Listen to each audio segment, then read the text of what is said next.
Hey everyone, welcome back to my channel. I want to talk about how to take care of yourself.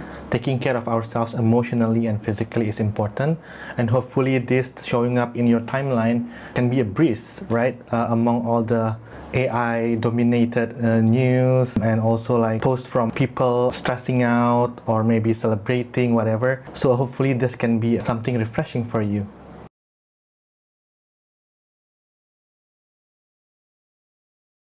So as you might know from my previous video, I've been laid off early this year, and I think that really hit myself really badly, emotionally, physically, everything. It's very hard to really move on from it, even until now. Once in a while, it's good to remind yourself that you are precious, or you are someone that deserves more in your life, deserves like a better treatment, deserves something better.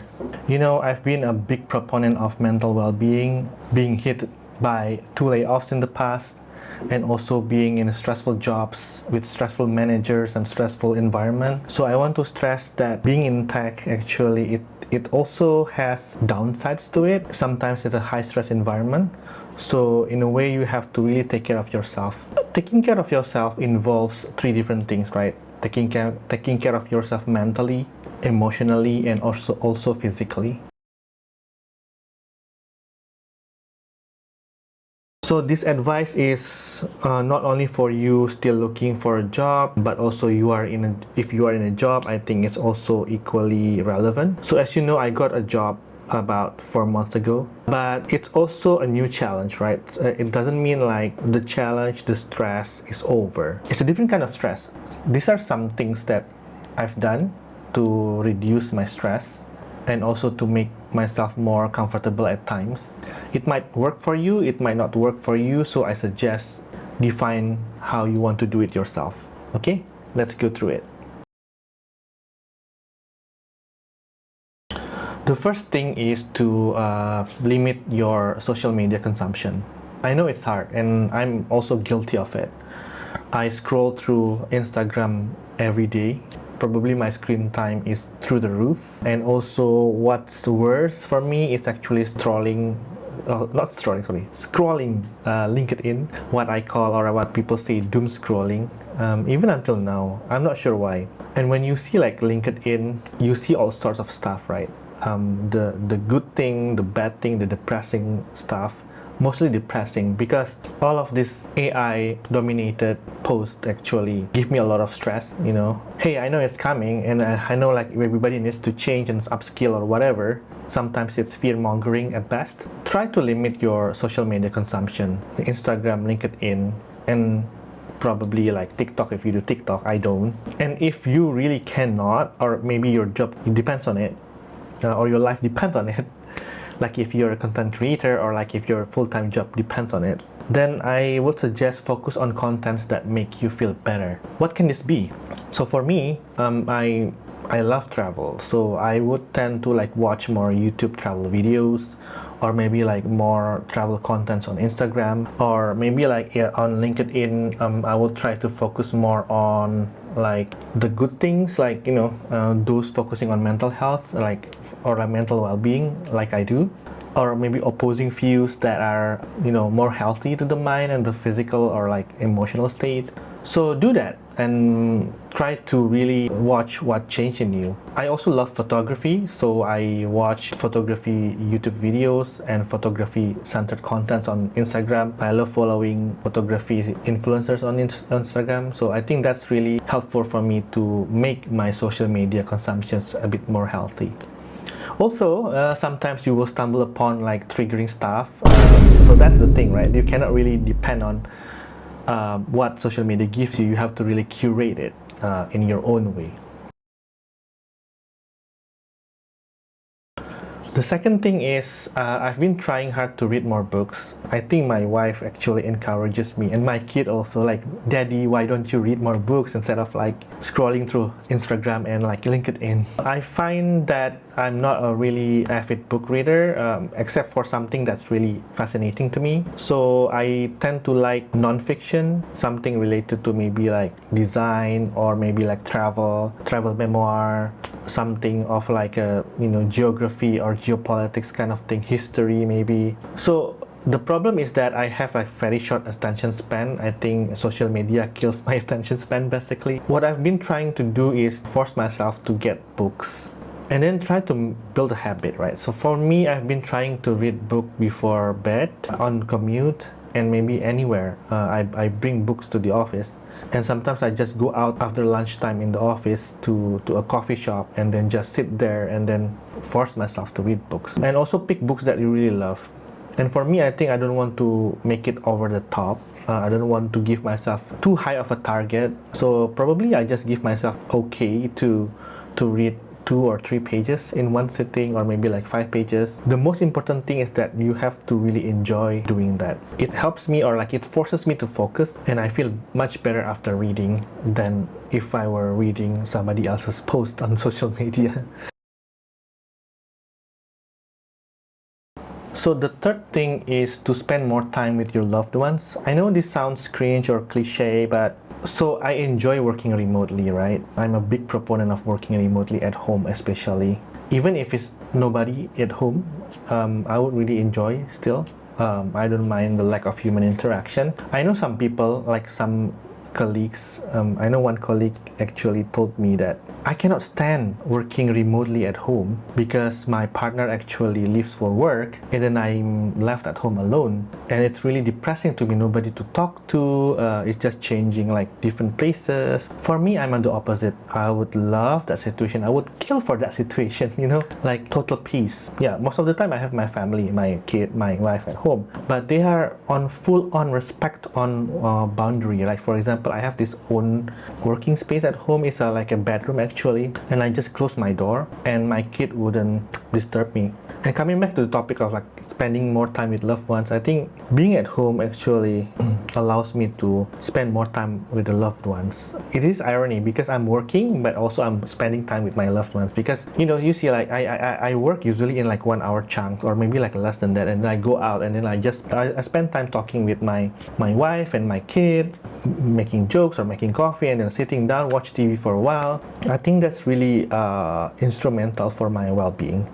And then when you are able carve out time to really enjoy spending time with your wife or your spouse or your husband, anyone. So for my case, when I was laid off, I make the habit of like going out most of the days, even though I'm broke. Like I did have money, but like I was trying to save money. Went out to the park to the East Coast Park with my wife, just to enjoy the breeze. And then we went to like a cheap coffee place to just sit down, relax, and just read books or whatever, for me to work on my portfolio.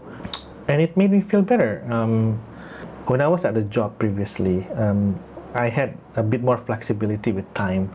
So basically I work within the India team. Basically they will start their work time pretty much in the lunchtime here in Singapore. So I think it's like about 2 or 3 hours difference. So I had like a free time in the morning to really unwind, or maybe like do some chores, do whatever I want with my wife. So we usually go out again to coffee shops, to do supermarket shopping, sometimes to just like go to the mall, anything. So quality time basically every single day.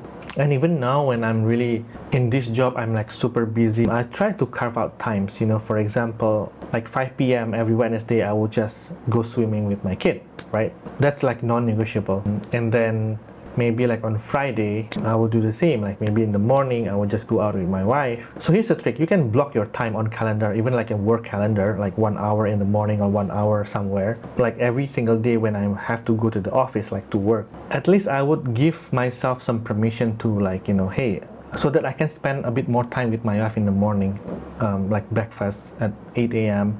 and then I would just go to the office like 8:30. And then the journey, it takes like an awful long hour, like 1.5 hours I think. And at least I would get to the office like 10, the very least, and then I would just block my time every day to do that. If not, I think, yeah, you will just like submit to the fact that you cannot really control your time. I think you can still control your time even though you're busy.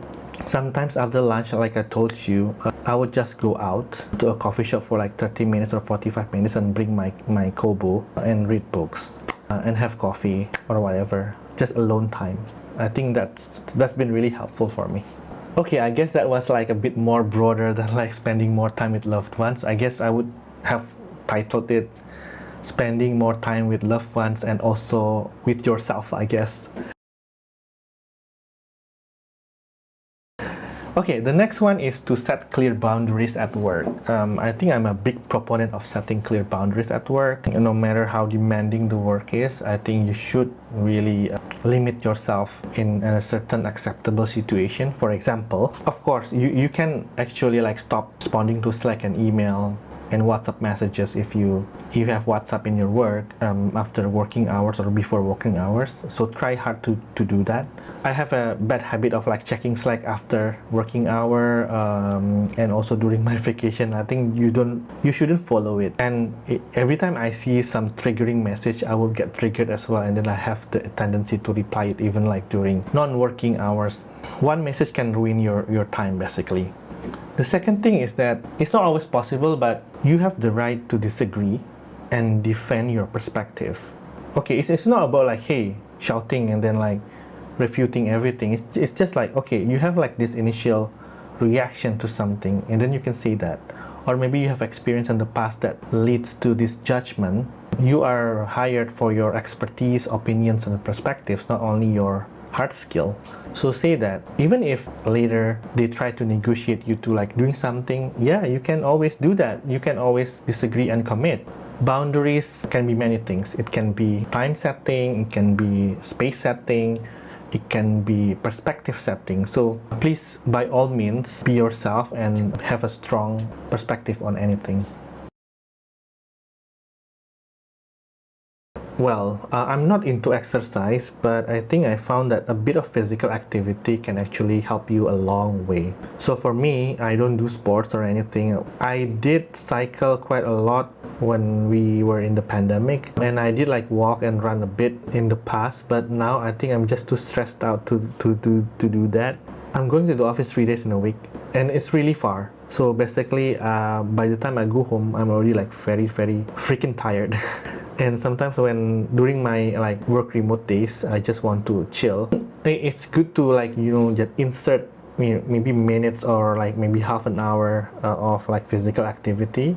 For example, go supermarket shopping and then offer yourself to do it, even though it involves like 30 minutes walk to the warung or like to the small supermarket. For me, I dedicate my time every Wednesday 5 p.m. to 6 p.m. to swim with my kid. I think it allows me to really be spending time with my kid and also to exercise a bit during weekends if possible, or walk as much as possible if you can. I don't know like how walkable your city is, but Singapore is. And also I think it's irony, I hate commuting, but during commuting I think usually there's a lot more walking involved, so I guess that's also a good thing. Okay, the next thing is to have a support system outside of family. To be honest, I think family is number one. It's a number one support system, obviously. But I would suggest that you also have like a different support system. For me, I have a friend circle that I can rely. So basically, I can say anything. I can be myself fully without fear of being judged. I think it's helpful to have that kind of thing. So when you are really tired or you really like angry, you can always have this spaces, family space, friend space that you can leverage. You can say anything, you can be yourself. And also I think for me, doing this vlog or like writing, it's also a form of like support system for myself, so that I can help influence people, and then I have an audience, I have a community, like a small community of people who know me from this kind of like contents, not only from work. And it's really refreshing, like, oh yeah, you are actually being listened to, not only by your family or friends, but also by like the community, however small it is. And if things go awry at work, you don't worry that much because you have these spaces. Book my time, yeah. So yeah, in conclusion, I think taking care of yourself is not an optional thing in this era. It's essential. With all the pressures of social media and peer pressure and like the industry being really haphazard, I think the very first important thing is to take care of yourself. I'm aware it's not always easy and people are demanded to work harder these days, but still you have to take care of yourself because your body is yours, your mental health is yours. If you go crazy, if you go sick, your company will not save you, only your family and friends, I guess. I hope these tips can make yourself feel more in control, feel stronger, and feel better. And don't worry, I think you can start very small. You don't have to do all this at once. Do whatever suits your condition. Thank you for watching until the end, and don't forget to subscribe and leave a comment. Take care of yourself and see you in the next video. Bye.